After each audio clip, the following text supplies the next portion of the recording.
कैलाश पर्वत से जुड़े ये रहस्य क्या आप जानते हैं?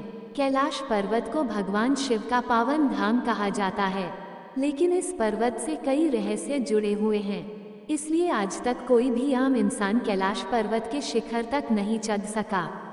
तिब्बत में स्थित कैलाश पर्वत या कैलाश का उल्लेख हिंदू धर्म के कई ग्रंथों में मिलता है। शिव पुराण, स्कंद पुराण, मत्स्य पुराण आदि में कैलाश खंड नाम से अलग अध्याय भी है। इसमें कैलाश पर्वत की महिमा और चमत्कारों के बारे में बताया गया है। कैलाश पर्वत को भगवान शिव का निवास स्थान माना गया है। यहाँ भगवान शिव अपने परिवार और अन्य देवी देवताओं के साथ निवास करते हैं। कैलाश मानसरोवर की यात्रा के दौरान इस पर्वत की परिक्रमा की जाती है। कैलाश पर्वत अपने आप कई रहस्यों समेटे हुए है। पौराणिक कथाओं के अनुसार इस पर्वत के पास प्राचीन धन कुबेर की नगरी है।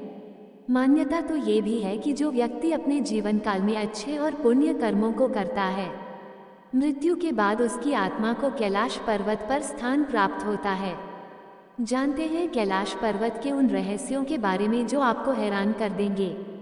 कैलाश पर्वत के रहस्य। एक धरती का केंद्र है कैलाश पर्वत। धरती के एक ओर उत्तरी ध्रुव और दूसरी ओर दक्षिणी ध्रुव है। दोनों के बीच हिमालय स्थित है, जिसका केंद्र है कैलाश पर्वत। वैज्ञानिकों ने कैलाश पर्वत को धरती का केंद्र माना है। धार्मिक दृष्टिकोण से कैलाश पर्वत दुनिया के 4 मुख्य धर्म हिंदू, जैन, बौद्ध और सिख का केंद्र है।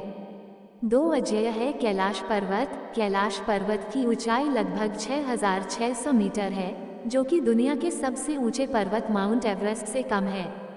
माउंट एवरेस्ट पर कई लोग चढ़ाई कर चुके हैं, लेकिन ऊंचाई में इससे कम होने के बावजूद भी कैलाश पर्वत के शिखर पर अब तक कोई भी नहीं चढ़ पाया है और यह आज भी अजेय है।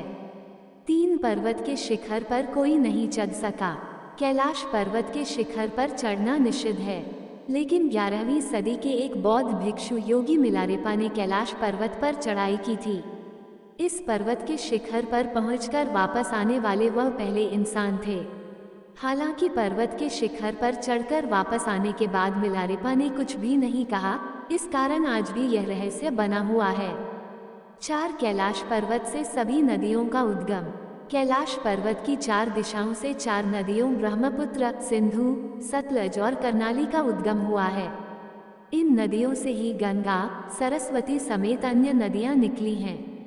कैलाश के चारों दिशाओं में विभिन्न जानवरों के मुख हैं, जिसमें से नदियों का उद्गम होता है।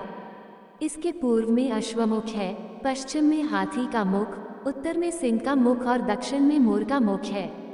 5 गूंजती है डमरू और ओम की आवाज। कहा जाता है कि कैलाश पर्वत या मानसरोवर झील के नजदीक जाने पर लोगों को निरंतर एक ध्वनि सुनाई पड़ती है। इस ध्वनि को ध्यान से सुनने में डमरू या ओम की तरह सुनाई देती है। हालांकि वैज्ञानिकों का कहना कि यह आवाज बर्फ के पिघलने से भी हो सकती